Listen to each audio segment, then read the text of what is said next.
It has been reported you've made $5 million making speeches. The president's made more than $100 million. Well, if you have no reason to remember, but we came out of the White House not only dead broke, but in debt. We had no money when we got there, and we struggled to, piece together the resources for mortgages, for houses, for Chelsea's education. It was not easy. Hillary Clinton, part of the interview with Diane Sawyer, one of many interviews this week. She'll be interviewed here on Fox News Channel June 17th by Greta Van Susteren and me. We're back with the panel. Charles, it begins. Well, college education is expensive. It's now up to $10 million a year, and they're just scraping by. What about this? The presidential run? Well, it's not the first rollout. It used to be that candidates would roll out like platform speeches where they have their vision, so-called, written by 7 other people. They barely read it, and do a book tour, and that's how you start. With her, of course, she's already a completely 100% name recognition, a celebrity, so she doesn't need that. But it's a good launch because of the timing. The race starts as soon as the midterm is over and the vacations are over, so it starts in January. This gives her a bit of a heads up. And what she's trying to do is to insulate herself against certain charges. That's why the Benghazi story chapter was released last week. It's a way to say, and this is what they're always going to do, this is old news, it's been adjudicated 18 times. I'm not going to stoop to answer such a question. So I think it's a way for her to get this out of the way, or some of this, on the record 2 years ahead of time, so it won't be an issue. But it's not going to work on Benghazi, because the hearings, if there are hearings and they're public hearings, are probably going to be next year when the campaign starts. I mean, the reviews from people who've written about it don't sound scintillating about, a newsless snore is not the greatest thing to say about your book. Well, when was the last time a politician wrote a book, besides Bob Gates, who's not really a politician, but that really kind of blew the roof off of things? This is sort of what people do when they're writing a book to set up a presidential run.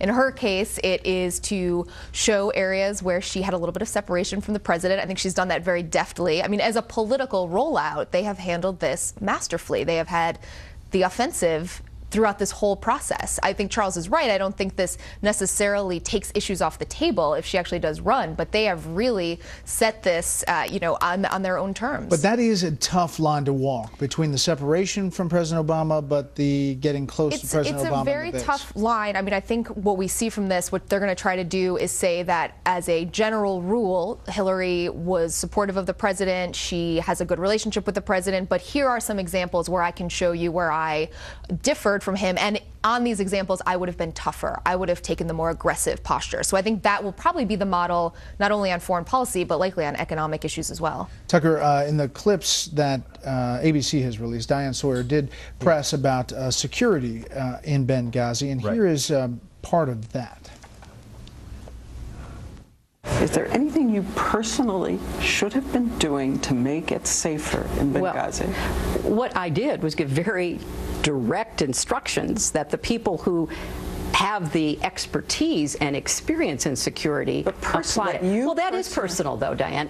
I am not. I'm not equipped to sit and look at blueprints to determine where the blast walls need to be or where the reinforcements need to be. That's why we hire people who have that expertise. I wonder if people are looking for a sentence that begins from you. I should have. That little exchange there is a different sound than the testimony on this issue. I want to make it totally clear, Brett, that I take full personal responsibility for this, which is why the people I hired are at fault. I mean, this is only in Washington does this pass as an explanation, much less an assumption of responsibility. The problem with her book is the problem with her personal appearances, which is the problem with her public persona, which is it's featureless. There's nothing to hold on to. If this were a rock wall, we'd slide off the face. Hard Choices, there are over 100 books with that name. It's banal, like The Words Within. It's just not actually that interesting. I mean, give me Elizabeth Warren any day, who at least has a clearly defined worldview, who's willing to stand up and say, you know what, this is what I believe. You may not like it. These are my positions. The Hillary Clinton campaign for president, which, like most people, I don't think is actually going to happen at this stage, is only about her. Wait, time out. Rewind. You don't think it's going to happen? I don't, and I don't think it's going to happen. Not for any health reasons. I just don't think she's in line with the Democratic Party right now. They're anti-war and they're anti-Wall Street, and she's neither, and that's okay. But I just don't think she's running for president. But no one is willing to stand back and say the obvious, which is there's nothing interesting here. This is not a worldview at all. It's a series of tepid excuses. Come on. And in that sense, it's a perfect reflection of her stewardship as Secretary of State. There isn't a worldview. There's no idea. There's no achievement. There's nothing real here, which is why the book, apparently, I haven't read it personally, has nothing in it. The issue, yeah. Thanks for that. That's Pat. That's the review by Charles Krauthammer. Pat Moynihan was once asked, have you read that book? And he said, yes, but not personally.